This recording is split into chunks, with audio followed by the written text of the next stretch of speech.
Bonjour, et peut-être que vous avez hâte de savoir quelle est la suite de cette aventure avec ce chanteur d'opéra.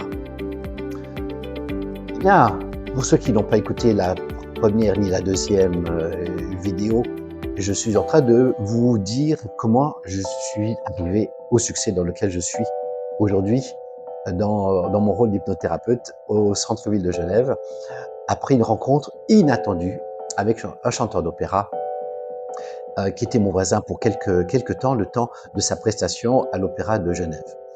Et la fois précédente, eh bien, c'était un succès inattendu sur le sujet que j'ai traité précédemment. Donc, je vous invite à aller l'écouter parce qu'elle m'a bien fait rire.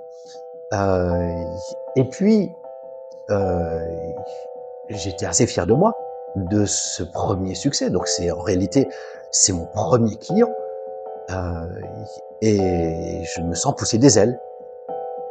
Et puis, vu qu'il était là pour un bout de temps, 8 semaines de séjour pour toutes les répétitions, puis toutes les représentations, eh bien, un jour, il vient frapper à ma porte et quand il ouvre la bouche, il me dit je suis un faune. Si je suis un faune après-demain, je perds mon cachet. De m'aider avec l'hypnose.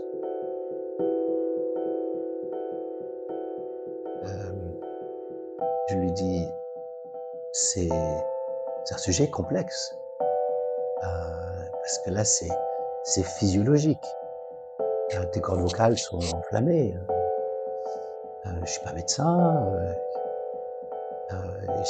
Je peux pas te prescrire de médicaments. Il faut boire du thym avec du miel. Il me dit, ouais, je fais ça depuis 2 jours et ça sert à rien.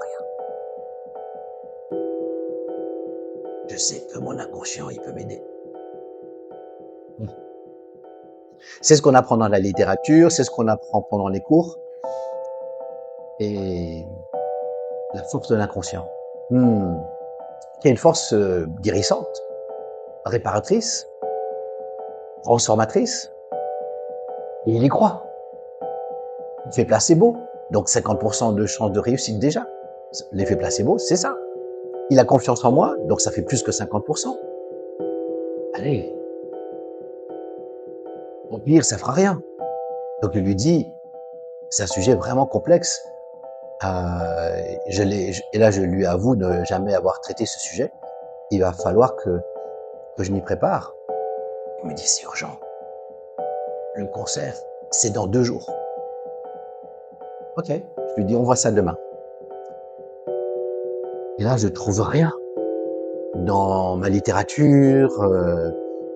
J'appelle quelques potes, des étudiants, personne ne peut m'aider. Et je me dis, bon ben voilà, tu es seul avec toi-même, tu t'es mis dans le pétrin, eh bien, demande à ton inconscient de t'aider. Et là, je me suis fait une belle leçon à moi-même.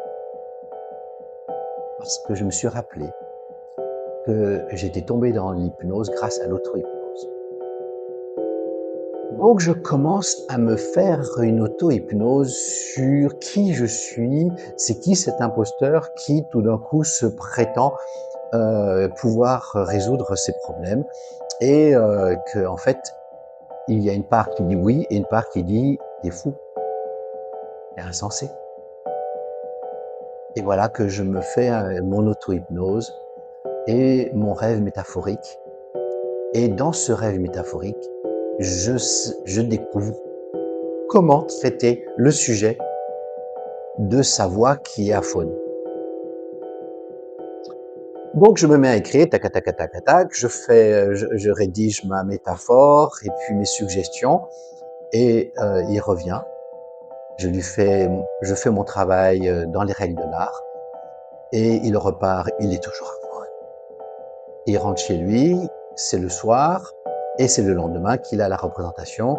Le matin d'habitude, on l'entend dans tout le quartier faire ses vocalises, rien, silence complet. Ouh là là. Je vois sa voiture partir en début d'après-midi vers l'opéra. Et bon, allez, tranquille, aie confiance. La soirée passe. Vers 23h, j'étais aux aguets. J'entends la voiture revenir, je regarde et je descends et je vais vers lui pour le saluer. Et il vient vers moi et il a du monde avec lui et il dit à ces gens de venir avec lui. Il se rapproche de moi. Je lui dis alors, comment vas-tu? Et il me répond, c'est bien passé. Et là je lui dis, c'est une blague. Hier, il était à Faune, là, il est à Faune, il me dit que ça s'est très bien passé, il a chanté Le Barbier de Séville à Faune. Là, je comprends plus. Et il me dit, en étant à Faune, 30 minutes avant le début de la représentation, une voix s'est ouverte. Mes cordes vocales se sont ouvertes. J'ai pu chauffer ma voix et je suis monté sur scène, j'ai chanté 4 heures. Et quand je suis revenu dans les coulisses, mes cordes étaient de nouveau à Faune. C'est magique. Merci beaucoup. Combien je te dois? Là, ça mérite un peu plus. Je lui dis, oh oui, il y aura un petit supplément parce que c'était un gros travail. Et il a payé. Voilà comment tout a démarré. Et aujourd'hui, comment je m'amuse à travailler en moi-même, en auto-hypnose et avec mes patients. Et je me réjouis, si vous souscrivez à cette démarche de faire travailler votre inconscient et votre subconscient, eh bien, le cours d'auto-hypnose en ligne est fait pour vous et permet de débloquer des situations vraiment inédites. À bientôt pour une prochaine vidéo.